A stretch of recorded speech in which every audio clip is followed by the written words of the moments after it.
Hoy exploraremos historias de terror la noche de Halloween, cuando la oscuridad cae y las calles se llenan de disfraces, juegos y películas. Algunas historias de ficción se hacen realidad. La casa de la esquina. Todo parecía normal hasta que tocamos la puerta de esa vieja casa. Fue entonces cuando la anciana apareció, y su mirada me dejó paralizada de terror. Tenía 10 años la última vez que pedí dulces en Halloween. Era mi tradición favorita. Ver las casas del vecindario decoradas y decorar la mía. Era parte del encanto.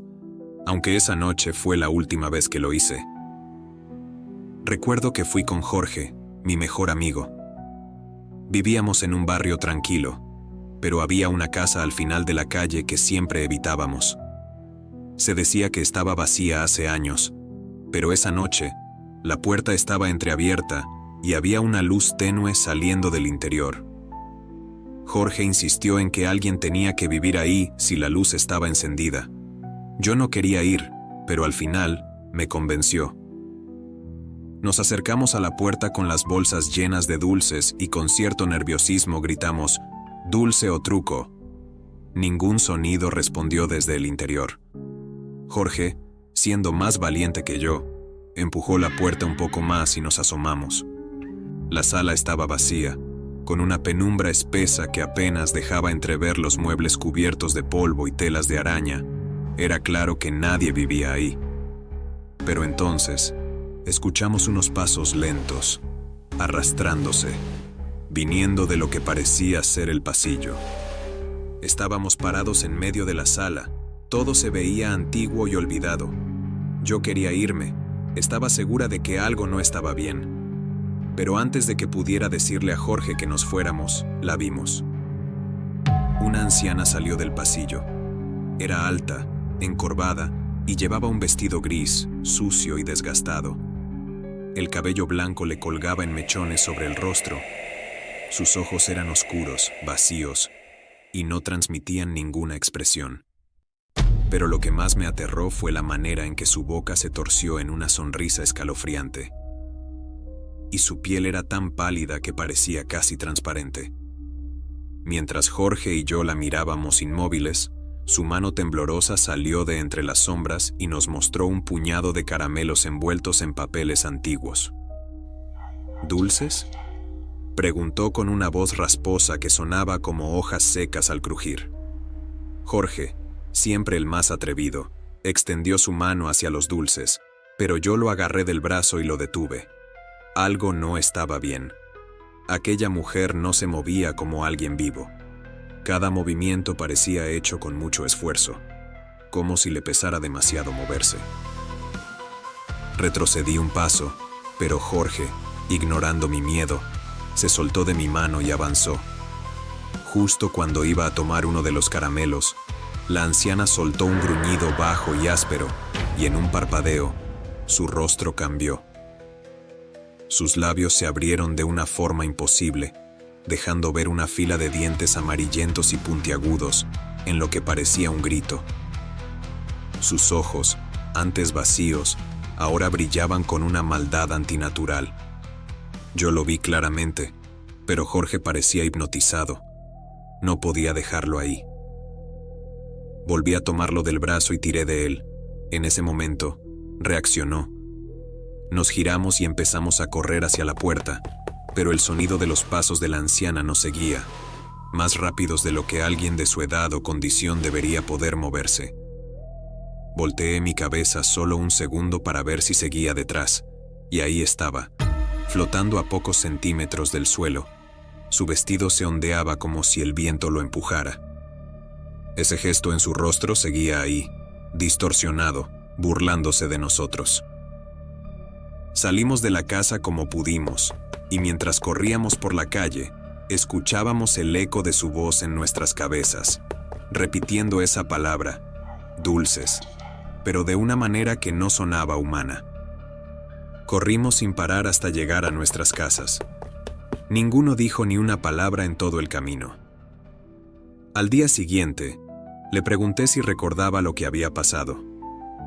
Dijo que no sabía de qué estaba hablando, que no habíamos entrado a ninguna casa extraña. Pero lo vi en sus ojos. Él también lo había visto, aunque no quería aceptarlo. Nunca volví a pasar por esa casa en la esquina, ni a pedir dulces después de eso. Y aunque han pasado los años, cada vez que se acerca la noche de Halloween, ese rostro deformado y aquellos ojos vacíos vuelven a mi mente, recordándome lo que mi amigo y yo vimos aquel día. Tenemos compañía. Pensé que las películas de terror serían lo más aterrador esa noche, hasta que vi a la niña parada en el pasillo, mirándonos fijamente. Era Halloween, y como cada año, mis amigos Roberto, Víctor y yo nos juntamos para una maratón de películas de terror. Teníamos pizza, refrescos y una lista de clásicos que queríamos ver hace tiempo. Nos reunimos en casa de Roberto, un lugar antiguo, con un aire misterioso, lo que era perfecto para una noche así. Estábamos por empezar la tercera película cuando escuchamos un ruido. Era un susurro, apenas perceptible, que venía del pasillo. Roberto se levantó a revisar, pensando que podía ser su gato. Pero cuando volvió, dijo que no había visto nada. Eso fue raro, porque todos habíamos oído claramente algo, y el gato siempre aparecía cuando alguien entraba al pasillo. Poco después, mientras estábamos concentrados en la película, noté algo en la esquina de mi ojo. Una sombra pequeña, apenas visible, pero no estaba ahí antes. Entonces, de la nada, Víctor pausó la película abruptamente. ¿Vieron a la niña?, preguntó señalando la pantalla. Retrocedimos la escena, pero no vimos nada.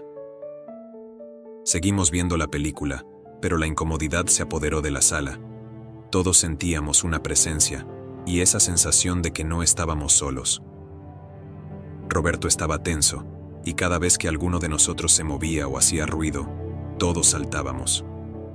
De repente, un frío intenso invadió la casa, y el viento dejó de soplar los árboles del jardín. Entonces la vimos. Había una niña, de pie en el marco de la puerta, mirándonos fijamente. Sus ojos eran oscuros, pero no vacíos. Nos observaba con una expresión indescriptible, como si esperara algo de nosotros. Roberto fue el primero en hablar. ¿Quién eres? Su voz temblaba, pero no se movió.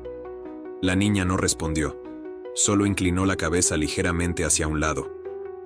Dio un paso hacia nosotros, y en ese momento, la televisión se apagó por completo. El silencio fue absoluto. Víctor se levantó de un salto, asustado, quedándose junto al sofá. La niña avanzó otro paso. Sus pies descalzos apenas hacían ruido en el suelo de madera. Ahora la veíamos claramente. Su vestido estaba manchado, como si se hubiera caído en el lodo. Entonces, sin previo aviso, la niña habló, pero sus labios no se movieron. No pertenecen aquí. Esas palabras resonaron frías, vacías. En ese momento, las luces parpadearon violentamente, iluminando y apagando su figura hasta que se desvaneció por completo. Solo quedó la oscuridad. Intentamos salir de la casa, pero la puerta principal estaba atascada, como si algo la estuviera bloqueando del otro lado. Desesperados, subimos las escaleras hacia la habitación de Roberto, sin siquiera tener una idea de qué hacer. Al llegar, encontramos algo que nos heló la sangre. Sobre su escritorio, había una vieja foto enmarcada de una familia. Entre ellos, la niña. La misma que acabábamos de ver. Roberto nos dijo que esa foto no estaba ahí antes, pero que esa era la familia que había vivido antes en esa casa. Él recién se había mudado el año pasado. Antes de que pudiéramos reaccionar, la puerta de la habitación se cerró con un golpe seco. Las luces fallaron una vez más, y cuando se volvieron a encender, ella estaba dentro, a menos de 1 metro de nosotros, parada junto a la ventana, mirándonos con los ojos en blanco. Abrimos la puerta de la habitación y salimos corriendo por el pasillo. Bajamos las escaleras sin detenernos, tropezando, empujándonos, luchando por respirar. Al llegar a la entrada, la puerta finalmente cedió, como si la fuerza que la retenía hubiera decidido dejarnos ir. No miré atrás. Ninguno lo hizo. Sabíamos que, si lo hacíamos, podría estar ahí, siguiéndonos. Corrimos hasta llegar a mi casa. Roberto se quedó a dormir esa noche, no quería volver. Al día siguiente les contó a sus padres lo que sucedió. Ellos confesaron también haber visto a esa niña. Roberto se mudó poco después. Nunca volvimos a hablar sobre lo que pasó aquella noche. Pero, a veces, cuando todo está en silencio, al cerrar los ojos, veo a la niña, con su vestido sucio y sus ojos blancos, repitiendo: "No pertenecen aquí". El juego de medianoche. Lo que comenzó como un juego, terminó en pesadilla. Algo respondió, algo que no debía estar ahí, y desde entonces siento que no estoy solo. Era la noche de Halloween, y mi primo Bruno y yo estábamos solos en casa. Mis padres habían salido a una fiesta, y nos quedamos con la casa para nosotros. Aburridos después de ver películas de terror, Bruno tuvo la idea de ir al desván a revisar las cosas antiguas, donde encontramos una tabla Ouija, dentro de unas cajas viejas del abuelo. A los dos nos llamó la atención, sin embargo, ambos estábamos notoriamente nerviosos. Aún así, tomamos la decisión de aventurarnos a jugar, pero cuando comenzamos, todo cambió. Encendimos unas cuantas velas, apagamos las luces y nos sentamos frente a la tabla. El aire se sentía denso, como si de repente el calor de la casa se hubiera escapado y todo estuviera frío. Bruno tomó valor y puso su mano sobre el puntero. Me dijo que hiciera lo mismo. Dudé un momento, pero finalmente lo hice. Bruno preguntó en un tono burlón si había alguien con nosotros. Pero nada. Nos quedamos en silencio unos segundos, escuchando el crujido de la madera del suelo. Me sentía nervioso por estar ahí, jugando con algo que no entendía. De pronto, el puntero se movió. Lento, apenas perceptible al principio, hasta que se deslizó hacia la palabra sí. Le dije a Bruno que deje de moverlo, pero cuando vi bien su rostro, me pude dar cuenta de que él no lo había movido. Nos miramos, y por primera vez, noté que también él estaba nervioso. Decidimos seguir. Con voz temblorosa pregunté: ¿Quién eres? El puntero comenzó a moverse de nuevo, rápido esta vez. Las luces de toda la casa empezaron a parpadear, y luego se apagaron. El aire se volvió más pesado, y un frío intenso nos rodeó. Era un frío antinatural, uno que se colaba hasta los huesos. Volteé a ver a Bruno. Estaba mirando fijamente hacia el pasillo que llevaba a la sala de estar. Sentí el impulso de girarme, pero una parte de mí no quería saber qué era lo que estaba mirando. Se podía sentir una presencia palpable y, con ella, un sonido extraño, como si algo arrastrara su cuerpo pesado por el suelo. Finalmente, no pude evitarlo más y miré hacia el pasillo. Lo que vi no tenía sentido. Era una especie de sombra, pero más densa que cualquier oscuridad que hubiera visto. Era alta, gruesa, y sus brazos eran robustos y largos. Sus manos estaban apoyadas en la pared. Su rostro no era visible del todo, pero en él se veían brillar unos ojos enfurecidos que no dejaban de mirarnos. Me giré a mirar a Bruno y estaba congelado. Lo llamé por su nombre, pero parecía hipnotizado, con los ojos abiertos de par en par mirando a esa cosa. Era incapaz de moverse. Las velas comenzaron a apagarse una por una, dejándonos lentamente en una oscuridad que parecía atraparnos. La sombra se detuvo al borde de la luz de la última vela, esperando, como si no pudiera seguir avanzando. Soltó un gruñido espantoso y se desvaneció en el aire. Pude moverme y, sin pensarlo, empujé a Bruno, rompiendo el contacto con la tabla. Las luces de la casa parpadearon de nuevo, encendiéndose nuevamente, dejando la casa en un silencio abrumador. Nos quedamos inmóviles, sin saber qué hacer, Un sudor frío corría por nuestras frentes. Cuando por fin reaccionamos, no dijimos nada.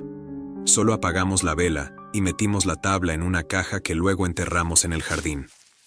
No hablamos de lo que ocurrió esa noche, pero ambos sabíamos que habíamos liberado algo maligno.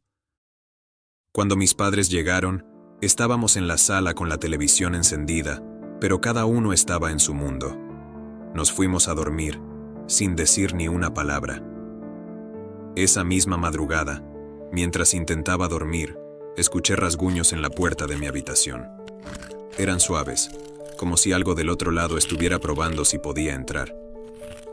Encendí todas las luces y el sonido se detuvo, como si eso que quería entrar a mi cuarto le temiera a la luz. Al día siguiente, Bruno se fue a su casa muy temprano, pero algo en él había cambiado. Nunca volvió a ser el mismo chico osado de siempre. Y yo no he podido volver a dormir con las luces apagadas, y cada Halloween siento la presencia de esa cosa, esperando que se apaguen todas las luces para volver por mí. Gracias por haber recorrido con nosotros los pasajes oscuros de estas historias. Si te gustaron, dale like, compártelas y suscríbete para no perderte más relatos de terror. Hasta la próxima, donde el miedo será nuevamente tu compañero.